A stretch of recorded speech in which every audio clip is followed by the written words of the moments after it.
Hi, welcome to my YouTube channel, Browns Lifers, where we don't just cheer, it's a way of life. We'll be talking all things Browns, of course. The draft is this Thursday, and in this edition, we will talk a lot about the draft, the upcoming draft, and what I think the Browns would do Friday, Saturday, and Sunday. So we'll see how it goes. Hopefully, they'll make some key additions, and that in the end, it will allow our team to be deeper and better. I don't think that there's many holes that need to be filled, and I don't know how many rookies there will be room for in this upcoming season, but nonetheless, the draft is this week, and the Browns will look to add to the team. So, as you know, because of the Deshaun Watson trade, we don't have a first-round pick. The Browns won't make a pick until pick 54, which is deep into the second round. So, with that being said, there's so much that can happen between pick 1 and pick 54 that there's not a clear idea of what the Browns will do or who they will pick at 54.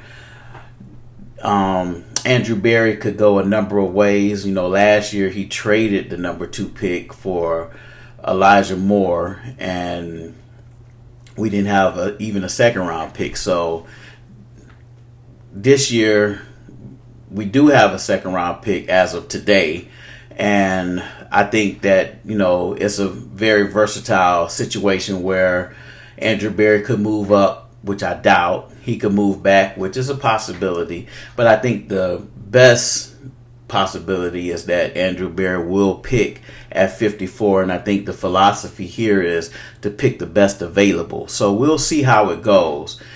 If that is indeed his decision to pick the best available, I look for the Browns to fill areas like linebacker, defensive end, areas like that where they have players, maybe older players, and they're looking to inject some youth into those positions.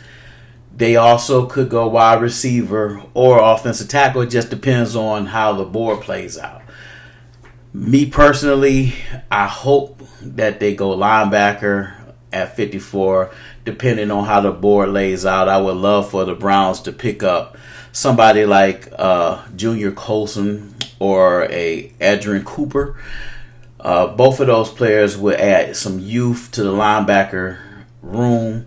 I just imagine both of those guys beside JOK, and I think that would be a good combination, especially playing in the AFC North. I think that playing Baltimore and Pittsburgh, you kind of need that rugged linebacker in the middle, and having speed would definitely be a addition.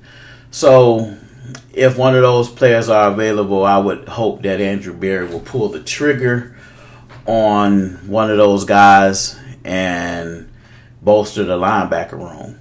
If he does not go linebacker, I can see him also going defensive tackle, which our defensive tackles are kind of older, and just to add some youth to that room, you could look for somebody that may be available in the second round, as in Chris Jenkins or Mason Smith. They both could be available. They may be gone. Who knows? We don't know.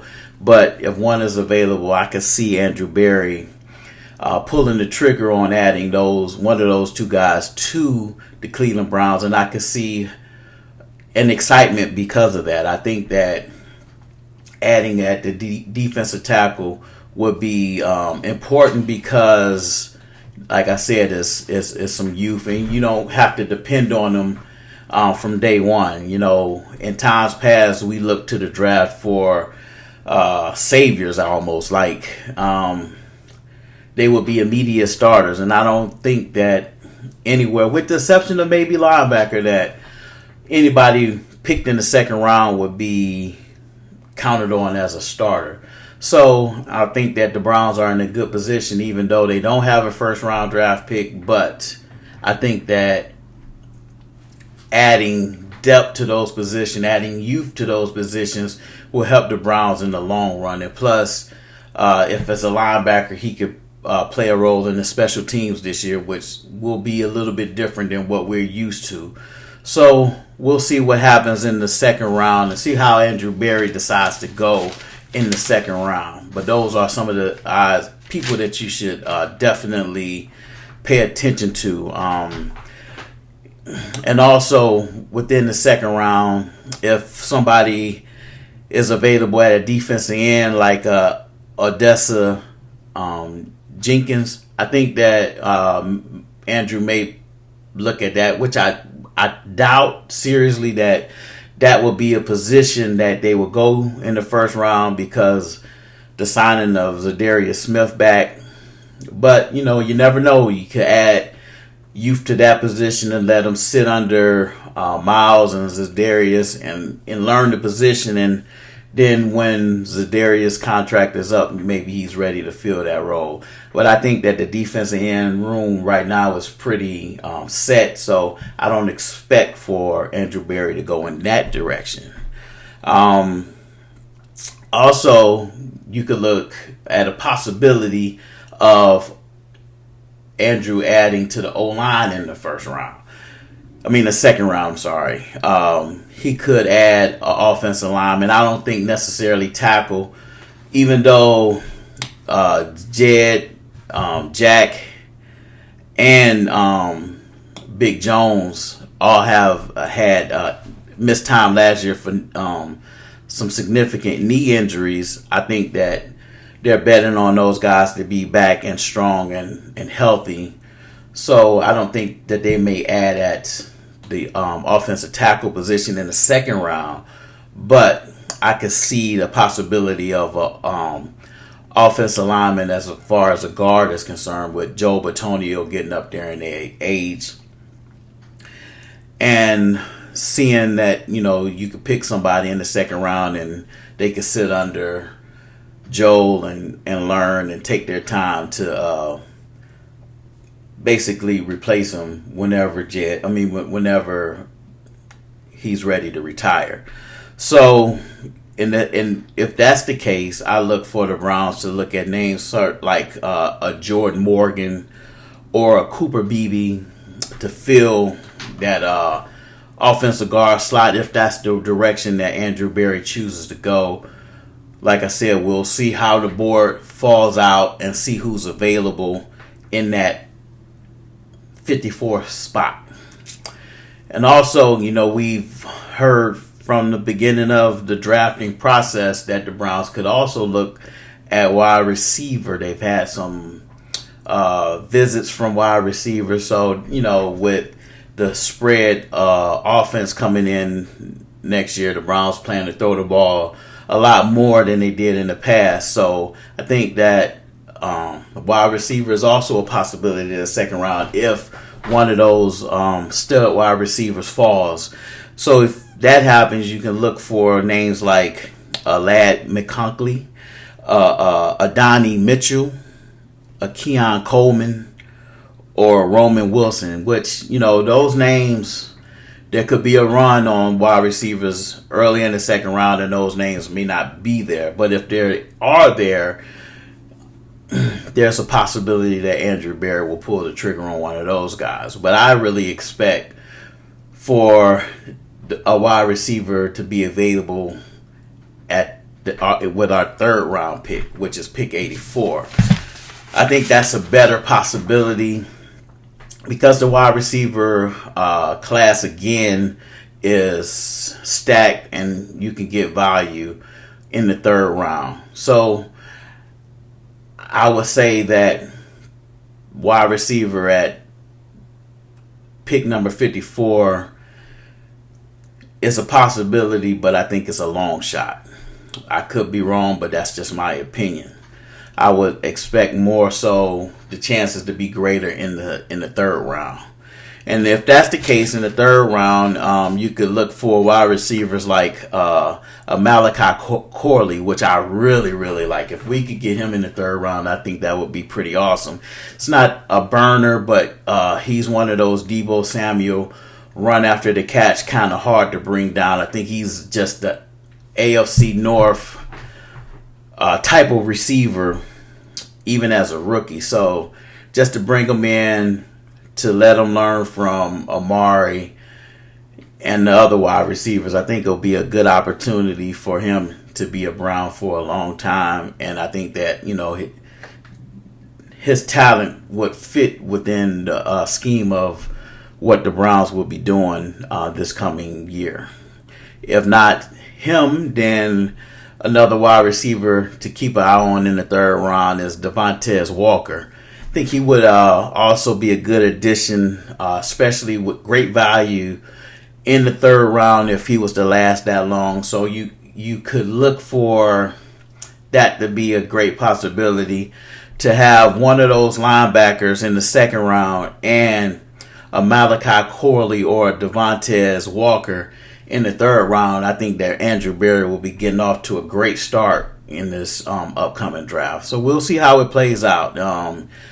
But also look for whatever one of those positions that's not drafted in the second round to be something that the Browns look for in the third round. So they're in a position that is very good for us because of the talent that we have to just sit back and wait and see, how things unfold. And like I said, take the best available and go from there.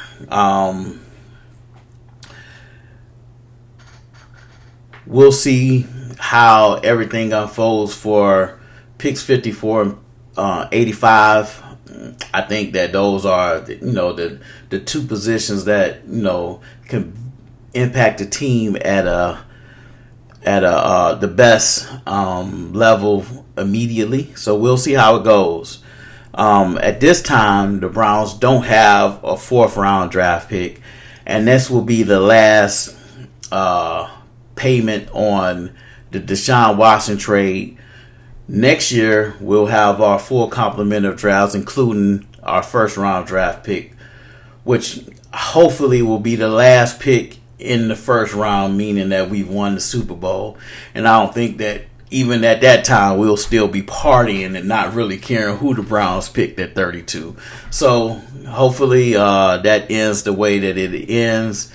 But it was tough to go through these 4 years without a first-round draft pick. But Andrew Berry managed to still stack this team, and depending upon the health and availability of Deshaun Watson, I think that the Browns are in a great position to make a good run and a good showing for us this year and to make the city proud. So, some people may not have liked the trade for Deshaun Watson. Wherever you stand at on it, you have to admit that despite losing those four first-round draft picks, that the Browns still managed to stack a roster and bring talent to this team. And I think that in the end, depending on Forrest's health, that the trade was worth it. Right now, a lot of people are going to say that it's one of the worst trades in NFL history, and I can understand that with the lack of availability of Deshaun thus far and the inconsistent play when he has been available. But all that can turn around this year, depending on how he plays, and I just have a confidence that he will play pretty good football and that we'll be contenders, and this will be a good year for us. But to have this fourth round pick, not have a fourth round pick, is the last of that installment. And next year, moving forward, we'll have our full complement of picks, and we've weathered the storm. So I just think that Andrew Berry has done a good job despite not having those picks. And we'll see what happens with Deshaun Watson this year. In the fifth round, look for AB to continue to fill the roster with projects in these rounds. This late in the draft, you're looking for gems. Not saying that you can't get any good players, because you can. Look at Puka Nacua last year. It was a late draft pick, and he did well. But these are the parts of the draft where you draft players on potential, and you draft players to develop and to see, how everything goes. You can feel special teams needs here. You could also, add to depth as you develop these players. So we'll see how it goes. I think that Andrew Berry will add depth, but I also can see Andrew Berry using these later picks to get more picks into next year's draft, or who knows, he could use some of these later picks to move up in this year's draft. You just never know how it goes. Andrew Berry has not been the type of general manager to trade up too often, although he did trade up for JOK, so it's not out of the realm of possibilities. We'll see what he does. I think that one thing that we can say is that we could trust in Andrew Berry. No, he's not been perfect on draft picks, but DeJuan Jones was a find last year. He picked DeJuan in the later rounds, and he seems like he's going to be a good player for the Browns for a very long time. So I'm not being dismissive of late round draft picks. I'm just saying that they are players that can be developed. They're players that are projects. They're players that have a lot of weaknesses that they get them in, they coach them up, and hopefully they overcome those weaknesses. So we'll see. In other news, the Browns, as you know, restructured Nick Chubb's contract. I love Nick Chubb. I think Nick Chubb is the classic example of what a Cleveland Brown athlete should be. If we had a team full of players with Nick Chubb attitudes, I think we would be perennial Super Bowl winners and contenders every year. I think he's a good example of a pro. I hope that he comes back fully healthy. I expect him to come back fully healthy. I'm betting on Nick Chubb to come back fully healthy. And I think that we as fans should always support Nick Chubb. Also, during this past week, Deshaun Watson spoke to the media, and he said that he feels like he's on a good recovery process, and that in the end he looks to be ready for week 1. He's throwing. Obviously he's not throwing to his fullest capacity. They're slowly ramping him up, which is a good idea.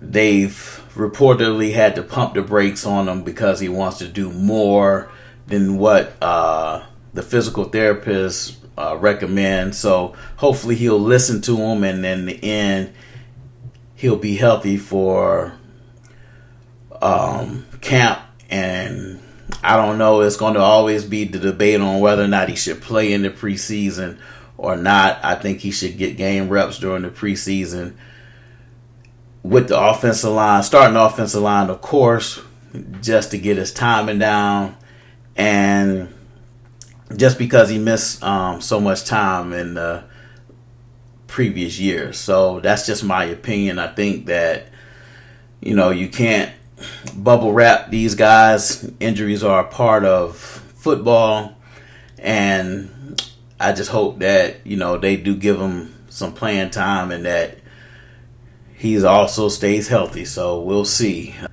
I look for Nick Chubb to not be ready to start the season. At what point do I think Nick Chubb will be ready? I don't know. I hope he plays more games than not in this coming season. And I hope that, towards the end of the season that, he's the old Nick Chubb. I know it's going to take him a while to get back into rhythm, get back into game shape. or to even have confidence in those knees again. So I hope that he will do well this year when he's available. As far as this new offense goes, I just look for it to be a more wide open spread, shotgun, less emphasis on running, which I know that's going to drive me crazy because I like Nick Chubb to run the football, and I like for the Browns to be able to run the football. But that's the way that this new NFL is going, and hopefully Deshaun Watson is the quarterback to be able to distribute the ball to our wide receivers and to score some points. I really like the fact that the Browns are being progressive and they're tailoring the offense for Deshaun Watson rather than asking Deshaun Watson to conform to the offense that was there. So we'll see. I hope that it all pays off and the Browns will score a bunch of points. But I also hope that the Browns take a step forward in the defense this year as well. Last year, the defense at home was monsters, and on the road, they were lackluster. And I hope that they can have a defense that travels, and I hope that they can have a defense that just looks better overall. That's why I would like for the Browns to draft youth, some speed at linebacker, and if not that, some youth and some stoutness at the defensive tackle to stop the run, because we are in the division that with Baltimore and Pittsburgh, it's just those games are dog fights, and you need some dogs in dog fights. So hopefully they will be able to add to that position, those positions, and the defense will be better. As far as the rumors of the Browns trading Greg Newsome, I don't think so. I think that Andrew Berry said that you cannot have enough good players at the cornerback position. So we'll see. I know that you can never say never in this business. And I look at the draft that the Browns even, I didn't mention it, but the Browns could even draft a corner or a safety in this year's draft. So we'll see. I think that a lot of the attention has been placed on the offense, rightfully so, with all of the changes to the coaching staff, but still have to hang your head on good defense. And I hope that the Browns will be better in this coming season with the defensive side of the ball. So I hope that you like this content. If so, give me a like and a follow. And also tell all of our Browns fans about this channel so it can grow and I can give you guys more content. As I said before, I'm trying to be a positive Browns fan. I know that there are fans that give us a bad rep, but I just want to be one of those fans that can give you news and give you news straightforward. But also, we're fans, and I want to always support our Cleveland Browns, win, lose, or draw, because that's how I've been all my life. I was there when they were 0-16. Almost killed me, but I was there. And I was there in the 80s with Bernie Kosar and the heartbreak of the drive and just being so close and not getting there. So I just, as a Browns fan, want to be able to provide content to you all in a positive way that supports our team. And as always, go Browns. And I will also be back after the draft to give you all the draft recap on the players that the Browns indeed drafted and give you a look at what type of player they are. Hopefully, we'll knock this draft out even without a first round draft pick, and we'll have a great season. As always, go Browns. Be blessed.